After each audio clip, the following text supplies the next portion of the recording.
Welcome to education trip. आज की इस एजुकेशनल जर्नी में हम चलते हैं 11th क्लास के एक इम्पॉर्टेंट चैप्टर की तरफ। चैप्टर बहुत ज़्यादा इम्पॉर्टेंट, बहुत ज़्यादा इंटरेस्टिंग और बहुत मजा आने वाला है। वजह क्या है? इस एक चैप्टर में मल्टीपल कॉन्सेप्ट्स हमें सीखने को मिलेंगे जो हम पहले पढ़ भी चुके हैं और जो आगे भी काम आएंगे। इसके अलावा ये एक चैप्टर ऐसा है जो आपका 12th क्लास में भी एज इट इज़ है और इसके सारे के सारे कॉन्सेप्ट वहाँ 12th क्लास में भी आएंगे। चलिए शुरू करते हैं चैप्टर को। चैप्टर का नाम है डेप्रीसिएशन। डेप्रीसिएशन का मीनिंग तो आपको शुरुआत में ही बता देता हूं मैं, लेकिन एक्चुअल मीनिंग पता चलेगा आपको वीडियो के बिल्कुल एंड में। वीडियो के बिल्कुल एंड में बहुत इंपॉर्टेंट बात बताई है, इसलिए वीडियो का स्किप मत कीजिएगा, पूरी वीडियो जरूर देखिएगा। लास्ट में आपके लिए एक बहुत इंपॉर्टेंट मैसेज है डेप्रिसिएशन को लेकर के। डेप्रिसिएशन किसे कहते हैं ये इंपॉर्टेंट है हमारे लिए कि सबसे पहले जान ले डेप्रिसिएशन किसे कहते हैं। लेकिन उससे पहले जानना है कि असेट्स कितनी तरह की होती है, क्योंकि डेप्रिसिएशन का डायरेक्ट रिलेशन है असेट से। तो सबसे पहले हम बात करते हैं कि असेट्स कितनी तरह की होती है। मैंने आपको पहली क्लास में ही बता दिया था कि असेट्स होती है दो तरह की, एक होती है हमारी फिक्स असेट्स और एक होती है हमारी करंट असेट्स। फिक्स असेट्स उनको बोलते हैं जिन असेट्स की लाइफ 1 साल से ज्यादा हो, उन्हें बोलते हैं फिक्स असेट्स। और करंट असेट्स उन असेट्स को बोलते हैं जिनकी लाइफ लेस देन 1 ईयर या मैक्सिमम 1 साल की हो। बात करते हैं फिक्स एसेट्स की, क्योंकि इसका करंट एसेट से कोई लेना देना नहीं है। फिक्स एसेट्स की बात करते हैं कि फिक्स एसेट्स हमने पढ़ रखा है कि फिक्स एसेट्स कई तरह की हो सकती हैं, लेकिन यहां पर हम बात करेंगे सिर्फ और सिर्फ दो तरह की। फिक्स एसेट्स दो तरह की हो सकती हैं। पहली चीज है टेंजिबल और दूसरी चीज है इंटेंजिबल। टेंजिबल फिक्स एसेट्स आपको पता ही है, टेंजिबल का मतलब होता है जिनको आप टच कर सको, आप छू सको, जिनका आप एहसास कर सको, उनको बोलते हैं टेंजिबल एसेट्स। और इंटेंजिबल जिसको आप छू नहीं सकते, महसूस नहीं कर सकते, देख नहीं सकते, उनको बोलेंगे आप इंटेंजिबल एसेट्स। तो इंटेंजिबल एसेट्स कौन सी हैं इस पर हम बात नहीं करेंगे, हम बात करेंगे सिर्फ और सिर्फ टेंजिबल एसेट्स पे। इनटेंजिबल का कॉन्सेप्ट है जाकर के सीधा हमारे 12th क्लास में। तो टेंजिबल एसेट्स हम उन एसेट्स को कहते हैं जिनको आप टच कर सकते हैं, महसूस कर सकते हैं, देख सकते हैं, छू सकते हैं।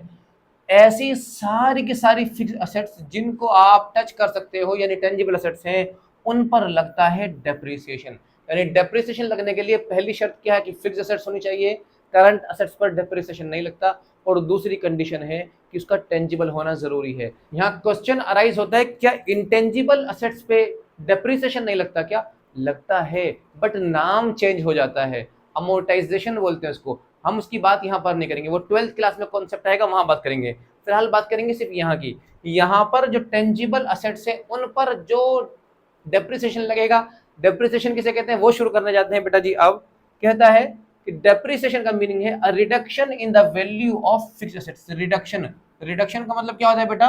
कमी आ जाना, फिक्स्ड असेट्स की वैल्यू में कमी आना, फिक्स्ड असेट्स की वैल्यू का घट जाना, उसी को क्या बोलते हैं? अब उसी को बोलते हैं डेप्रिसिएशन। यानी डेप्रिसिएशन का मीनिंग आपसे कोई पूछे तो सीधा सीधा सा एक ही मतलब है। क्या मतलब है?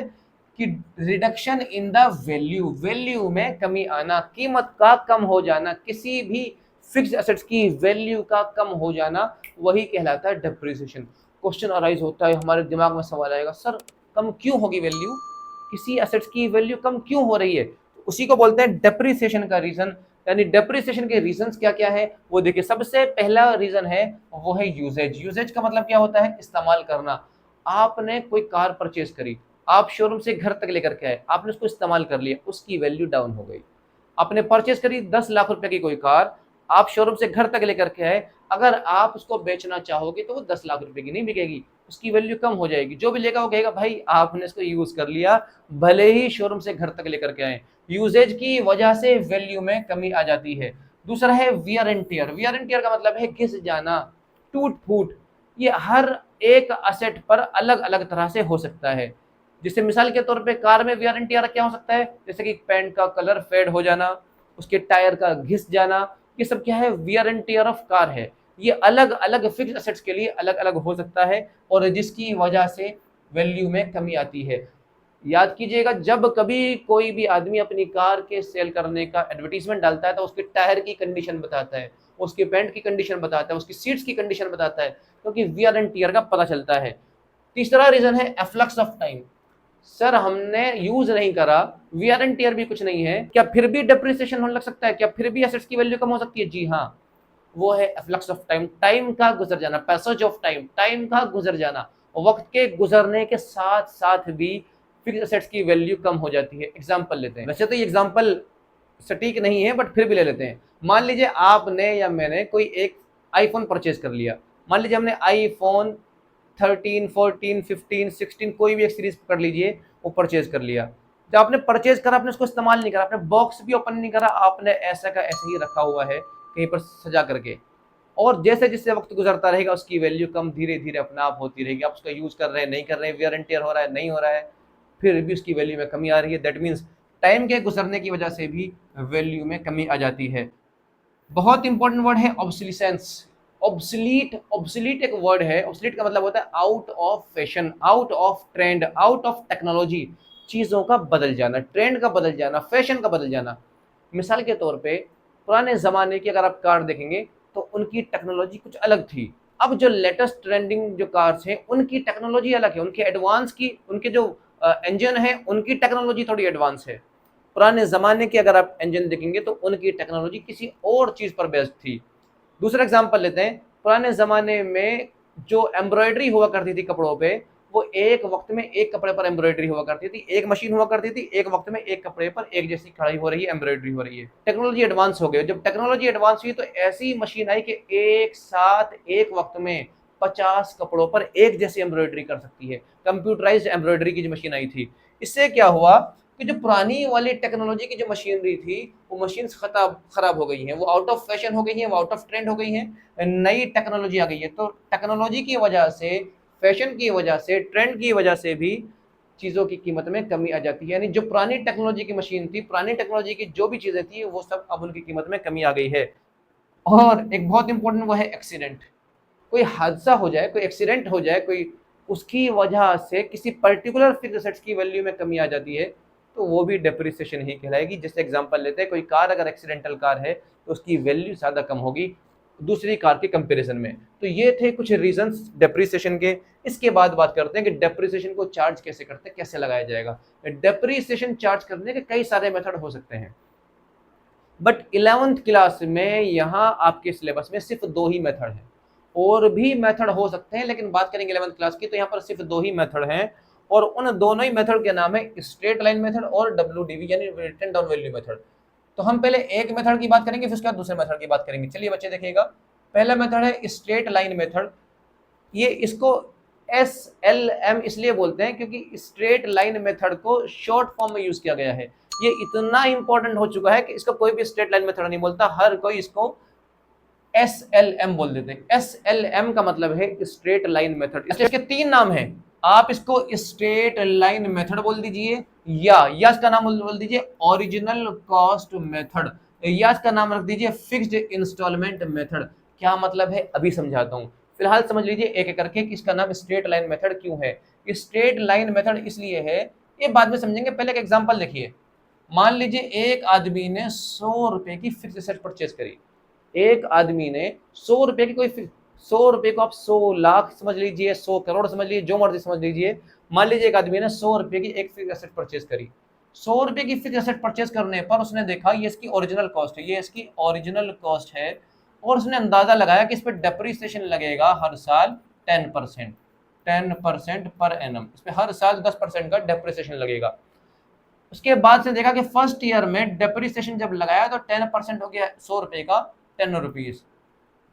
अब फर्स्ट ईयर के बाद इसकी वैल्यू बची है, 100 में से 10 माइनस करेंगे तो 90 रुपीज। सेकेंड ईयर में उसने फिर से डेप्रिसिएशन लगाया और 10% फिर से 100 रुपीज का लगाया। सॉरी, मैंने गलत जगह पर एरो बना दिया। उसने 10% लगाया फिर से 100 रुपीज का, और फिर से 10 रुपीज का डेप्रिसिएशन आया और वैल्यू बची इसकी 80 रुपीज। थर्ड ईयर में फिर से उसने डेप्रिसिएशन लगाया और वही 10% लगाया ओरिजिनल कॉस्ट का, 10 रुपये का डेप्रिसिएशन आया, वैल्यू बची 70 रुपीज। फिर से फोर्थ ईयर में उस पर्सन ने डेप्रिसिएशन चार्ज करा 10% और 10% 10 रुपीज आया, वैल्यू बची 60 रुपीज। आप देखेंगे अगर तो हर साल 10 रुपीज का डेप्रिसिएशन चार्ज करा है, हर साल डेप्रिसिएशन कितना चार्ज करा है, 10 रुपीज। इसको स्ट्रेट लाइन मेथड क्यों बोलते हैं समझिएगा जरा बच्चे। स्ट्रेट लाइन मेथड बोलने की जो वजह है वो ये है कि अगर आप इस मेथड का कोई ग्राफ बनाएंगे, ये आपको पता है एक्स एक्सिस और वाई एक्सिस, ये आपको सब पता है, मैं बताने की जरूरत नहीं है। मान लीजिए यहाँ पर लिखा है ईयर्स 1 2 3 4 5, यहाँ पर लिखा है अमाउंट ऑफ डेप्रिसिएशन। तो आप देखेंगे यहाँ से लेकर के इस तरीके से एक स्ट्रेट लाइन मेथड, एक स्ट्रेट लाइन बनेगी, एक स्ट्रेट लाइन बनेगी इस तरीके से। 10 रुपीज की, 10 रुपीज का डेप्रिसिएशन तो हर साल 10 रुपीज लग रहा है, इसलिए आपकी लाइन क्योंकि डेप्रिसिएशन की एक जैसी है इसलिए इसका नाम रख दिया हमने स्ट्रेट लाइन मेथड। इस डेप्रिसिएशन के मेथड का नाम क्या है? Straight line method. वजह क्या है आपको समझ में आ गई होगी। और दूसरा नाम इसका ओरिजिनल कॉस्ट मेथड, यानी हम डेप्रिसिएशन किस पे चार्ज करेंगे? ओरिजिनल कॉस्ट पे। देखिए फर्स्ट ईयर में डेप्रिसिएशन लगाया 100 रुपीज पे, सेकंड ईयर में डेप्रिसिएशन लगाया 100 रुपीज पे, थर्ड ईयर में 100 रुपीज पे, फोर्थ ईयर में 100 रुपीज में। हर साल डेप्रिसिएशन जो चार्ज करेंगे वो ओरिजिनल कॉस्ट पर चार्ज करेंगे। और इसका एक और नाम है वो है फिक्स्ड इंस्टॉलमेंट मेथड, यानी इंस्टॉलमेंट जो है डेप्रिसिएशन की वो कैसी है? वो फिक्स है। फिक्स कैसी है? देखो यहाँ पर भी 10 रुपीज है, यहाँ पर भी 10 रुपीज, यहाँ पर भी 10 रुपीज, यहाँ पर भी 10 रुपीज, यहाँ पर भी हर साल 10 जो इंस्टॉलमेंट है वो 10 रुपए की ही जा रही है डेप्रिसिएशन की, इसलिए इसका नाम क्या रख दिया हमने? Fixed instalment method. ये मेथड प्रैक्टिकली चाहे पॉसिबल हो कि ना हो, बट एग्जाम के पॉइंट ऑफ व्यू से बहुत इंपॉर्टेंट है।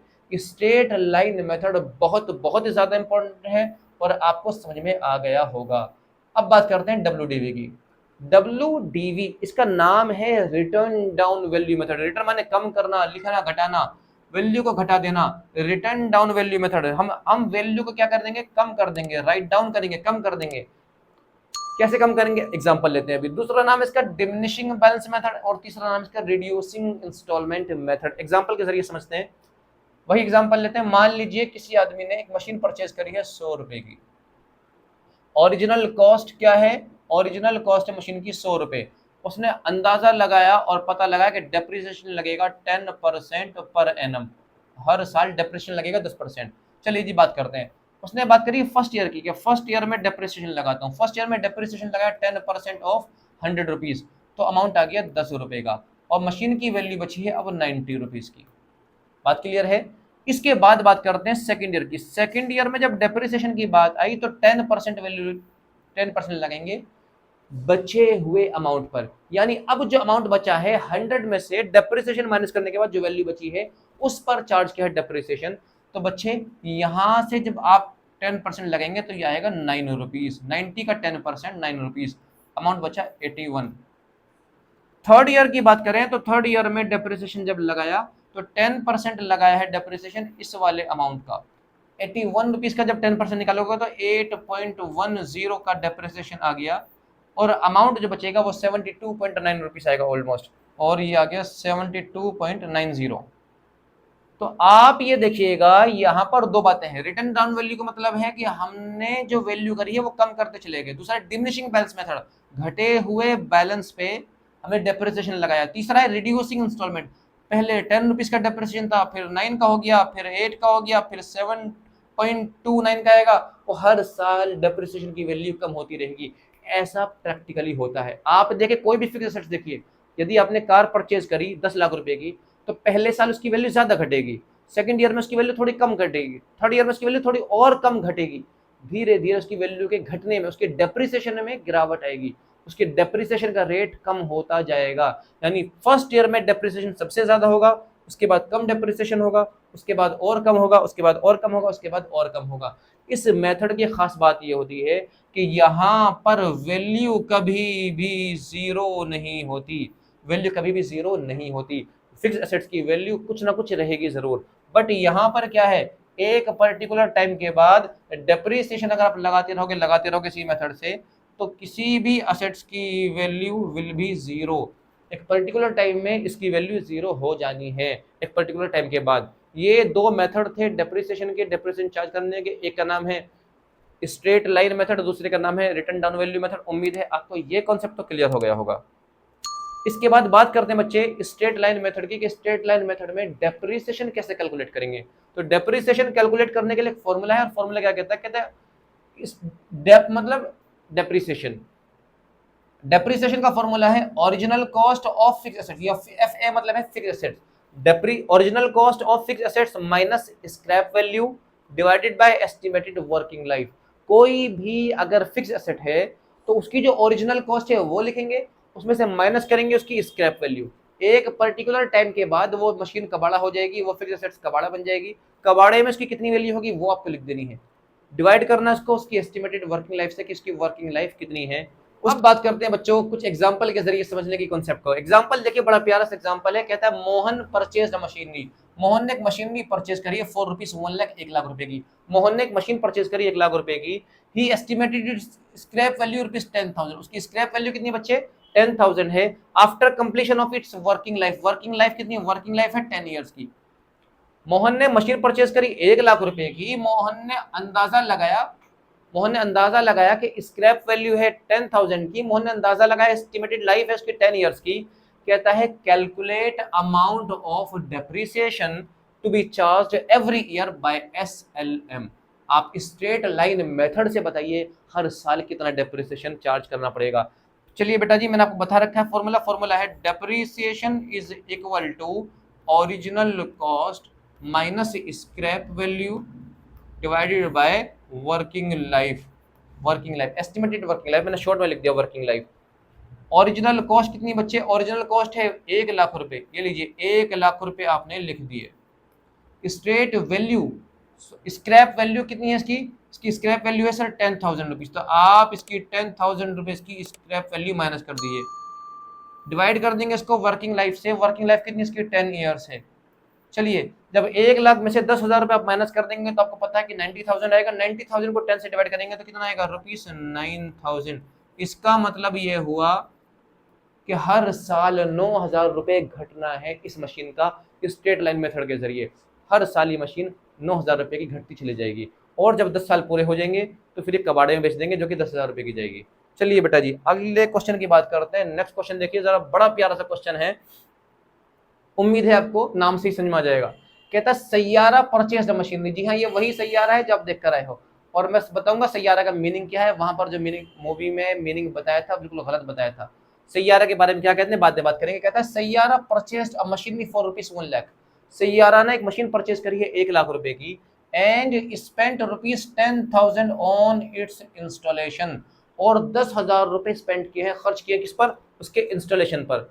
ही और शी, ये दोनों वर्ड यूज हो सकते हैं, ही भी और शी भी, यानी ये गर्ल के लिए यूज हो सकता है और बॉय के लिए भी सैयारा। बाद में बात करेंगे मीनिंग क्या है। ही और she estimated its scrap value rupees 10,000 and working life 10 years. उसने अंदाजा लगाया है, एस्टिमेट किया है इसकी वर्किंग लाइफ और इसका स्क्रैप वैल्यू 10,000 की है और 10 ईयर्स की है। कहता है calculate amount of depreciation to be charge every year by SLM। आप स्ट्रेट लाइन मेथड से डेप्रिसिएशन कैलकुलेट करके बताइए। अब बात ये आती है कि यहाँ पर मशीन की वैल्यू तो 1 लाख रुपए, मशीन पर 10,000 रुपए इंस्टॉलेशन के खर्च करें, ये क्या चक्कर है सर, ये क्या चीज है। भाई मान लीजिए आपने एयर कंडीशन परचेज करा, मैं इस 1 लाख रुपए की मशीन को एक एयर कंडीशन के तौर पर समझाता हूँ।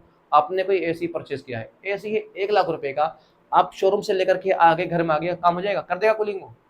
आपको उसको पहले प्रॉपरली इंस्टॉल कराना पड़ेगा। वो उसका एक यूनिट इंडोर यूनिट एक जगह पर फिक्स होगा, आउटडोर यूनिट दूसरी जगह पर फिक्स होगा, उन दोनों का कनेक्शन किया जाएगा, उसके बाद वो वर्किंग शुरू करेगा, उसके बाद वो कूलिंग शुरू करेगा, कंडेंस करेगा आपकी एयर को।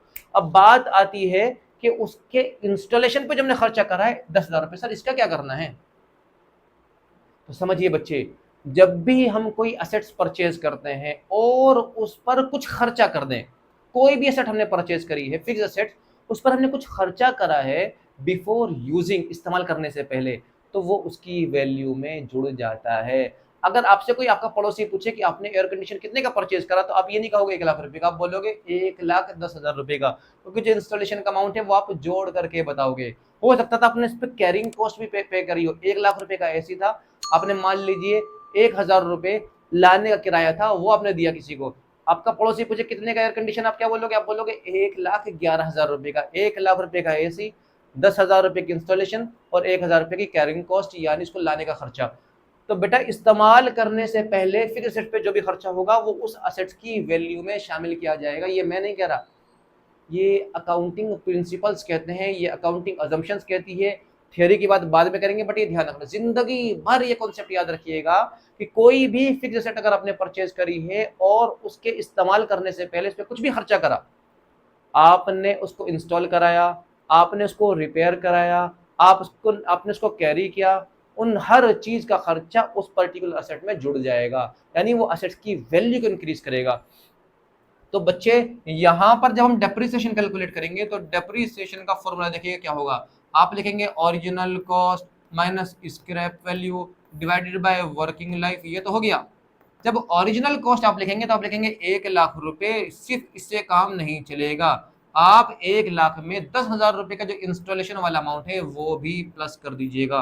ये हुई है ओरिजिनल कॉस्ट। इसमें से आप माइनस कर देंगे स्क्रैप वैल्यू, और स्क्रैप वैल्यू कितनी है 10,000। 10,000 की आपने स्क्रैप वैल्यू को माइनस कर दिया। इसको डिवाइड कर देंगे आप वर्किंग लाइफ से, एंड वर्किंग लाइफ कितनी बच्चे, वर्किंग लाइफ है सर 10 ईयर। चलिए सोल्व करते हैं। 1 लाख में 10,000 प्लस करेंगे तो 1,10,000, उसमें 10,000 माइनस करेंगे तो 1 लाख। 1 लाख को 10 से डिवाइड करेंगे तो सर 10,000। इसका मतलब डेप्रिसिएशन आ गया 10,000 रुपए, यानी हर साल ये वाली मशीन 10,000 रुपए की घिस जाएगी, डेप्रिशिएट हो जाएगी, कम हो जाएगी। बात क्लियर है? उम्मीद है इस वाले एग्जाम्पल के जरिए आपको थोड़ा सा कॉन्सेप्ट और ज्यादा क्लियर हो गया होगा। चलिए एक और एग्जाम्पल देखिए और समझते हैं कॉन्सेप्ट को और ज्यादा। कहता है मुसद्दी लाल परचेज अ मशीन। मुसद्दी लाल ने एक मशीन परचेज करी है फॉर ₹2 लाख। मुसद्दी लाल ने एक मशीन परचेज करी 2 लाख रुपए की। He spent ₹50,000 on its repair. On its repair, उसने रिपेयर पे खर्चे करे हैं। आफ्टर 1 ईयर, 1 साल के बाद मुसद्दी लाल ने एक मशीन परचेज करी 2 लाख रुपए की। उसने उसको इस्तेमाल करा, उसमें कुछ कमी आ गई होगी। 1 साल के बाद उसने उस मशीन पर क्या करा, 50,000 रुपए खर्च कर दिए रिपेयर के नाम पे। रिपेयर के नाम पे क्लियर है बच्चे? कब करें? After 1 year. He estimated scrap value and working life ₹20,000 and 10 years respectively. उसने बताया कि इसकी स्क्रैप वैल्यू है 20,000 की और एस्टिमेटेड लाइफ है 10 ईयर्स की। कहता है calculate amount of depreciation to be charge every year by SLM. चलिए जी, वही सिंपल सा क्वेश्चन है, बट यहाँ पर भी एक कॉन्सेप्ट है, बात करते हैं उसकी। कहता है डेप्रिसिएशन का फॉर्मूला है original cost minus scrap value divided by working life. Original cost minus scrap value divided by working life. अब बात करते हैं सर ओरिजिनल कॉस्ट कितनी लेनी है। ओरिजिनल कॉस्ट है 2 लाख रुपीस। 2 लाख रुपए की हमने परचेज करी थी। सर रिपेयर के एक्सपेंस का क्या करना है? अभी अभी थोड़ी देर पहले मैंने प्रीवियस एग्जांपल में बताया था कि भाई जब भी कभी आप कुछ भी खर्चा करें किसी भी सेट पे, आपने उसको इंस्टॉल कराया, आपने उसको रिपेयर कराया, आपने उसको कैरी किया, वो सब कुछ उस पर्टिकुलर फिक्स एसेट में जुड़ जाएगा। हम ये मानकर चलेंगे वो पर्टिकुलर एसेट ही इतने रुपए की थी। यहाँ पर क्या होगा? क्या यहाँ पर भी जुड़ेगा? आपको लग रहा है सर रिपेयर है जोड़ना चाहिए, नहीं, यहाँ नहीं जुड़ेगा। वजह क्या है? वजह यह है कि उसको हमने रिपेयर करा है आफ्टर 1 ईयर, 1 साल के बाद, यानी यूज करने के बाद उसमें कुछ कमी आ गई होगी तो हमने रिपेयर कराया है। अगर यूज करने से पहले खर्चा हुआ होता तो हम प्लस करते। यूज करने के बाद कुछ खर्चा हो रहा है तो हम उसकी ओरिजिनल कॉस्ट में प्लस नहीं करेंगे। क्या सर कुछ और भी कंडीशन हो सकती है? जी हाँ, एक कंडीशन और हो सकती है। अगर आपने इसको इस तरह से रिपेयर कराया कि उसकी प्रोडक्टिविटी बढ़ जाए, उसके काम करने की क्षमता बढ़ जाए, तब तो प्लस कर सकते थे। बट यहाँ पर प्रोडक्टिविटी का, उसकी क्षमता का, उसकी कैपेसिटी का, उसकी कैपेबिलिटी का कुछ भी जिक्र नहीं है। इसलिए हम मानकर चलेंगे कोई पार्ट रिपेयर करवाया है तो इसलिए यहाँ पर उसको हम प्लस नहीं करेंगे। फिर से समझिएगा, ओरिजिनल कॉस्ट में प्लस करते हैं इंस्टॉलेशन का खर्चा, रिपेयर का खर्चा, कैरिंग कॉस्ट का खर्चा, XYZ किसी भी चीज़ का खर्चा, बट यूज़ करने से पहले पहले होना चाहिए। ये हुआ है यूज़ करने के 1 साल के बाद, इसलिए इस वाले एक्सपेंस को हम यहाँ पर प्लस नहीं करेंगे। तो ओरिजिनल कॉस्ट 2 लाख रुपए की ही रहेगी और स्क्रैप वैल्यू है बच्चे 20,000, तो 20,000 माइनस कर देंगे और वर्किंग लाइफ इसकी 10 ईयर्स, तो आप 10 से डिवाइड कर देंगे। आप 2 लाख में से 20,000 माइनस करेंगे, 1,80,000 डिवाइड करेंगे 10 से तो आगे 18,000 रुपये। इसका मतलब हर साल ये मशीन 18,000 रुपये की डिप्रिशिएट होगी, घट जाएगी, कम हो जाएगी, घिस जाएगी, जो मर्जी वर्ड बोल दीजिए, सब कुछ सही है। उम्मीद है ये वाला कॉन्सेप्ट आपको क्लियर हो गया होगा। एक और इंपॉर्टेंट वर्ड देखिए, एक और इंपॉर्टेंट कॉन्सेप्ट देखिए, बड़ा इंपॉर्टेंट है। बड़े प्यारे प्यारे से नाम याद आ रहे हैं मुझे आज। कहता है घसीटा लाल परचेज्ड अ यूज्ड कार। घसीटा लाल ने एक कार परचेज करी, यूज्ड कार है, यूज्ड कार है, पुरानी कार है। उसने एक पुरानी कार परचेज करी, नई कार परचेज नहीं करी। कितने की परचेज करी? 40,000 रुपए की। घसीटा लाल ने 40,000 रुपए की एक ओल्ड यूज्ड कार परचेज करी है and spent ₹20,000 on it's repair, और उसने 20,000 रुपए उस पर रिपेयर खर्चा करा दिया। घसीटा लाल ने 40,000 रुपए की कार परचेज करी। उसने देखा यार ये कार है, जो घर लेके जाऊंगा, इससे पहले इस पर कुछ पैसा खर्च कर लेता हूँ ताकि ये अच्छी लगे। उसने 20,000 स्पेंड करे उस पर रिपेयर कराने पे और वो कार लेकर के आ गया घर पे। The estimated life of the car is 5 year. उसकी एस्टिमेटेड लाइफ है 5 ईयर की एंड स्क्रैप वैल्यू है 5,000 की, 5,000 रुपए की स्क्रैप वैल्यू है। कहता है calculate amount of depreciation to be charge every year by SLM। बताइए कितना अमाउंट होगा डेप्रिसिएशन का? तो देखिए बेटा जी, डेप्रिसिएशन का फॉर्मूला तो आपको सबका पता ही है, original cost minus scrap value और divided by working life. Original cost कितनी लेंगे यहाँ पर, उसकी ओरिजिनल कॉस्ट 40,000 रुपये लेंगे, या ये 40,000 20,000 प्लस करेंगे, या 20,000 माइनस करेंगे, या कुछ भी नहीं करेंगे, क्या करेंगे, थोड़ा सोचिए और समझिए जरा। मैंने आपको अभी प्रीवियस 2 एग्जांपल में क्या समझाया था कि जब भी कोई भी फिक्स्ड एसेट्स परचेज करें और यूज करने से पहले खर्चा हो, यूज करने से पहले, इस्तेमाल करने से पहले जो भी खर्चा हो रहा है वो सारा का सारा उसमें जुड़ जाएगा। इसने ओल्ड कार परचेज करी है और उसको रिपेयर करा है 20,000 में, यूज करने से पहले रिपेयर करवाया है ना, इसलिए ये प्लस होगा। अगर ये रिपेयर होता यूज करने के बाद तो फिर कोई फायदा नहीं है, फिर इसको हम प्लस नहीं करते, फिर ओरिजिनल कॉस्ट में नहीं जाता। हाँ, अगर यूज करने से पहले आपने स्पेंड किया है कोई भी अमाउंट तो वो उसकी ओरिजिनल कॉस्ट में प्लस हो जाना है। ओरिजिनल कॉस्ट है 40,000 और रिपेयर किया 20,000 का, तो ओरिजिनल कॉस्ट होगी 60,000 की। और हम लिखेंगे कैसे, हम लिख देंगे 40,000 की एक कॉस्ट है इसकी, प्लस 20,000 का इसका रिपेयर का अमाउंट जो कि मिलकर के ओरिजिनल कॉस्ट बन गई है, और स्क्रैप वैल्यू है इसकी 5,000 की, आप माइनस कर देंगे 5,000 रुपीज। ये 3 रंग से क्यों हो गया भाई, इसके बाद डिवाइड कर देंगे 5 से, और अमाउंट देखिएगा 40,000 में 20,000 प्लस करेंगे तो 60,000 हो गया, 60,000 में से 5,000 माइनस करेंगे तो 55,000 हो गया, और 55,000 को 5 से डिवाइड करेंगे तो आप 11,000 रुपये आ गया। दैट मीन्स 11,000 रुपये का डेप्रिसिएशन चार्ज करेंगे आप एवरी ईयर इस मशीन पे, इस पर्टिकुलर मशीन पर। क्लियर है बच्चे? उम्मीद है कॉन्सेप्ट आपको यहाँ पर और ज्यादा क्लियर हो गया होगा। अब हम समझते हैं एक बहुत इंपॉर्टेंट कॉन्सेप्ट कि आखिर डेप्रिसिएशन किसे कहते हैं। आप कहोगे सर पहले तो बता दिया था, डेप्रिसिएशन का मतलब होता है reduction in the value of fixed assets ना। डेप्रिसिएशन का एक्चुअल मीनिंग अब समझाता हूं आपका कि क्या होता है इन एग्जांपल्स के बाद। देखिए बच्चे, डेप्रिसिएशन का जो एक्चुअल मीनिंग है वो है डिवीजन ऑफ वैल्यू और cost of fixed assets in its life. कोई भी फिक्स्ड एसेट आपके पास अगर है उसको आप डिवाइड कर दीजिए उसकी लाइफ में। फिक्स्ड एसेट लीजिए कोई भी, मान लीजिए आपने लिया कार, उसकी कार की वैल्यू 10 लाख रुपए, उस 10 लाख रुपए को आपने उसके ईयर्स में डिवाइड कर दिया, उसकी लाइफ में डिवाइड कर दिया। या फिक्स्ड एसेट्स को तोड़ देना, फिक्स्ड एसेट्स को उसकी लाइफ में तोड़ देना, डिस्ट्रीब्यूट कर देना, डिवाइड कर देना, वही कहलाता है डेप्रिसिएशन। आप हर साल मशीन को जो तोड़ रहे हैं, आप हर साल कार को जो यूज कर रहे हैं 10,000 रुपए की, 10 लाख रुपए की कार को 1-1 लाख रुपए अगर आप यूज कर रहे हो तो वही कहलाता है बच्चे डेप्रिसिएशन। इसका मतलब ये हुआ कि आप कोई भी फिक्स्ड एसेट लेंगे तो उसकी कोई ना कोई लाइफ होगी। कॉन्सेप्ट ये है, जो भी फिक्स्ड एसेट आप लेंगे उसकी कोई ना कोई लाइफ होगी और उसी लाइफ में डिवाइड करने को बोलते हैं डेप्रिसिएशन। लेकिन दुनिया में सिर्फ एक ऐसी एसेट है जिसकी लाइफ फिक्स्ड नहीं है, लाइफ नहीं, आप बता नहीं सकते कितनी लाइफ है उसकी, कितना चलेगी वो, और वो है लैंड। इसका मतलब ये हुआ सिर्फ एक, इसका मतलब ये होगा कि सिर्फ एक इस फिक्स्ड एसेट पर डेप्रिसिएशन नहीं लग सकता, डेप्रिसिएशन लगता ही नहीं है।